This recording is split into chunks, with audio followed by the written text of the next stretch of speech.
이런 상황을 저희가 볼 수 있었고요. 어쨌든 이 미 대선 결과에 따라서 한반도 안보 정책도 새 갈림길에 들어서는 것 같다. 이런 분석이 많이 나오고 있는데, 자, 홍현익 전 국립외교원장 그리고 김열수 한국군사연구원 안보전략실장 추가로 모시고 향후 국제정세 우리 안보 미칠 영향 자세히 살펴보도록 하겠습니다. 어서 오십시오. 네, 안녕하십니까. 안녕하세요. 자, 먼저 홍 원장님, 우리 입장에서 가장 우려되는 건 미 대선 결과에 따라서 이 북한 이슈가 굉장히 떠오를 것 같다. 특히나 최근에 북한이 러시아 파병하는 문제, 그래서 북러 밀착이 좀 가속화되는 상황이라 한미 동맹 관계에 굉장히 중요하지 않겠습니까? 이 두 후보 기조가 좀 차이가 있어서 우리는 어느 후보가 되느냐에 따라서 많이 좀 관심을 가질 수밖에 없을 것 같습니다. 네, 뭐 다들 주지하시겠지만은 해리스 후보는 바이든 대통령의 부통령이었고, 그래서 바이든 투를 하겠죠. 그러니까 우크라이나 전쟁을 계속 젤렌스키 우크라이나 대통령 지지하면서 무기도 계속 대주면서 전쟁 종전을 그렇게 서두르지는 않겠죠. 네. 그리고 한미 동맹에 있어서도 얼마 전에 한국의 연합뉴스하고 이제 인터뷰를 했나요? 네. 거기 보면 한국을 혈맹이라고 미국 사람들이 혈맹이라는 얘기 잘 안 하는데 예. 혈맹이라고 하면서 미국에도 한국인 유권자가 많으니까 한국한테 좀 잘 보이고 싶은 그런 생각도 있었던 것 같아요. 그렇지만 하여튼 한미 동맹 관계를 매우 중시하고, 그리고 한미일 안보 협조를 계속해서 유지하면서 또 방위비 분담금에 대해서 트럼프 후보가 그거를 재협상하겠다는 지금 의사표시를 계속하고 있는데, 네. 트럼프는 자기가 당선되면 자기가 지난번에 백악관을 안 나오고 계속 있었으면 지금보다 9배의 방위비 분담금을 받고 있을 거라고. 9배. 옛날엔 5배였는데 지금 9배로 늘었습니다. 가늠조차 안 되는 숫자입니다. 네, 9배를 달라는데, 그 100억 달러죠. 100억 달러 달라는데, 그러니까 10조가 넘는 돈을 달라는데, 지금도 이게 한국에서 지금 의회에서, 국회에서 이제 비준까지 이제 하고 이제 우리는 빨리 서두르고 있는데, 네. 트럼프는 미국에서는 이게 조약이나 이게 아니기 때문에 행정부가 새로 등장하면 다시 하려면 할 수도 있는 그런 상황이거든요. 근데 예. 좀 무리는 되지만 하려면 할 수 있게 되는데 트럼프잖아요. 그러니까 방위비 분담금도 지금 9배는 아니겠지만 2배 정도로는 최소한 올려달라고 할 것 같아요. 그리고 지금 우리한테 예상되는 거는 러시아 전쟁을 트럼프가 되면은 지금 바로 끝내겠다는 거예요. 근데 끝내겠다는 걸 내용을 살펴보니까 젤렌스키한테는 끔찍한 일이에요. 네. 왜냐하면 지금 우크라이나가 땅을 지금 20%를 뺏겼는데 그 땅을 다 그냥 러시아 땅으로 주고 현 상태에서 중단해라. 종전하자. 그렇지 않으면 무기를 안 대주겠다. 그게 지금 법안으로 나와 있습니다. 지금 부통령 후보가 비슷하게 얘기를 했거든요. 예.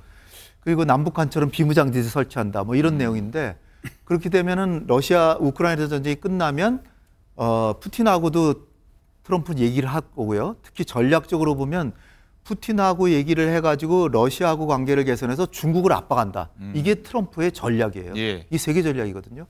근데 지금 바이든 행정부는 전혀 다르죠. 러시아하고 정면 대결을 하는 형국이잖아요. 근데 우리한테 중요한 거는 지금 북한이 러시아에 파병을 했는데 우크라이나 전쟁이 끝나. 그럼 파병이 필요 없잖아요. 그러면은 러시아하고 북한 관계도 약간은 이완되겠죠. 네. 그리고 김정은하고 트럼프하고는 과거에도 몇 번을 3번이나 만났거든요. 그러니까 지금 다시 만날 가능성이 꽤 있죠. 근데 해리스는 검사 출신이에요. 특히 김정은은 악이라고 보고 있어요. 독재자면서 악이고 인권 탄압자. 그러니까 해리스는 김정은 같은 독재자한테 아부하는 트럼프는 잘못됐다 이러고 있으니까 웬만해선 대화 안 하겠죠. 그러니까 우리한테는 여러 가지 안보적으로만 봐도 이런 여러 가지 갈림길입니다, 지금. 근데 한 후보가 반드시 더 좋다 뭐 이렇게만 얘기하기가 어려운 게, 트럼프가 되면 한반도의 평화의 봄이 올 수 있을 가능성도 있고, 네. 해리스는 북미 관계는 거의 기대하기 어려우니까 한미 동맹은 튼튼하겠지만 너무 안보 위주로만 가지 않을까 이렇게 생각합니다. 네, 말씀하신 것처럼 이 트럼프는 북한에 대해서 이 좋은 관계다라면서 이제 북한 김정은 위원장과 친분을 과시하고 있고요. 또 해리스 같은 경우에는 트럼프를 향해서 독재자들이 트럼프를 응원한다며 비판을 많이 가했는데 그 목소리도 한번 마저 듣고 오시죠. Kim Jong-un, very smart, very tough, but he liked me and I got along really well with him and we were safe. China was afraid of him. North Korea was afraid of him. Look at what's going on with North Korea, by the way. It is well known he exchanged love letters with Kim Jong-un. They're so clear they can manipulate you with flattery and favors. And that is why.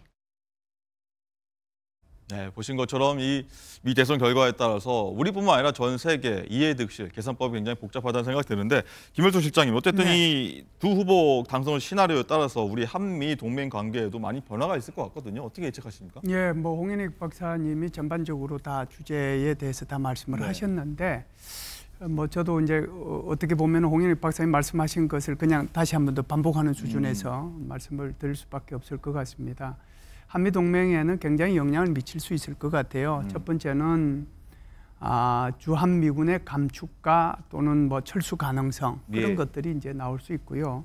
두 번째는 이제 한미 연합 훈련의 축소 또는 폐지 이런 얘기도 나올 수 있을 것 같고요. 세 번째는 이제 방위비 분담금의 뭐 급격한 정액이죠. 소위 말해서 이제 100억 달러로 얘기를 했으니까 우리 돈으로 하면은 지금 환율로 하면은 13조 한 5천억이 조금 넘겠죠. 이 정도 방위비 분담금을 내라고 얘기를 지금 계속해서 하고 있으니까 이 부분에 대해서는 이제 한미 동맹이 이것 때문에 이제 삐걱거릴 가능성은 있습니다. 단 이번 선거가 대통령 선거만 있는 것이 아니고 상원의원 선거도 있고 하원의원 선거도 있거든요.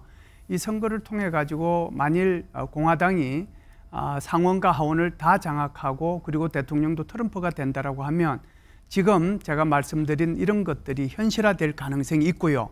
그렇지 않고 상하원이 조금씩 서로 다른 당들이 차지하게 되면 이 행정부에 대한 의회의 견제 역할이 있을 수 있기 때문에 한미동맹은 뭐 튼튼하게 갈 수 있을 거라고 생각은 합니다. 네. 자, 김태원 교수님, 이 상황을 쭉 보면은 어쨌든 트럼프가 당선된 전제로 했을 때 변화가 있을 경우에 저희가 한번 얘기를 해볼 수가 있을 것 같은데 북한과 다시 트럼프가 당선된다면 정상회담, 김정은과 정상회담 할 수도 있을 것 같다는 생각도 드는데 그렇게 된다면 한반도에 좀 어떤 변화가 좀 있을까요? 이미 두 분이 말씀하셨는데 예를 들어 트럼프 대통령 같은 경우 참 예측을 하기 어려워요. 우리는 지금 2018년, 19년에 그 정상회담을 기억을 하고 있지만 2017년에는 또 얼마나 많은 싸움을 했습니까? 그렇죠. 뭐 리들 로켓맨이니 늑다리 뭐 이러면서 막 했던 그런 게 있기 때문에 뭐 당장이 달라진다 이렇게 전망하기는 어렵고 뭐 일종의 뭐랄까 기싸움이랄까 할 수도 있는 그런 여지가 있는데 저는 이런 생각은 좀 하고 있습니다. 지금 한반도 정세가 상당히 경색되어 있어요. 그러면서 이 고착화되고 있다는 생각을 하고 있거든요. 그래서 한미동맹이 물론 공고한 거는 좋죠. 근데 우리가 한미동맹을 공고하는 거는 확장 억제 때문에 그런다 그러면 미국, 북한 쪽에서는 그게 또 위협을 하려고 좀 더 핵실험을 한다든가 ICBM을 쏜다든가 하면 더 높일 수가 있고 더 이 경색 국면을 갈 수 있는 여지는 또 있습니다. 그러니까 국제정치라는 게 서로 맞물려서 진행되고 있으니까 말이죠. 그래서 그 트럼프가 되면 저는 사실 개인적으로는 저런 분이 어떻게 미국 대통령을 해야 하는 그런 감정은 있지만 냉철하게 분석을 하면 지금처럼 경색되고 공고화되고 있는 전 세계적으로도 지금 뭐 자유진영대 뭐 독재제 이렇게 양분화되고 있는 그런 추세도 있는데 거기에 약간의 금을 주는 그런 식의 변화는 좀 기대할 수 있지 않은 생각을 합니다. 그래서 우리가 하기 나름인데 그럴 때 우리가 변화를 우리가 주도하거나 잘 적응을 함으로써 상황을 개척할 수 있는 여지도 있죠. 그래서 일단은 누가 너무 걱정하지 말자 하는 게 이제 저희 주장이고 오늘 또 그런 말씀 드리겠습니다.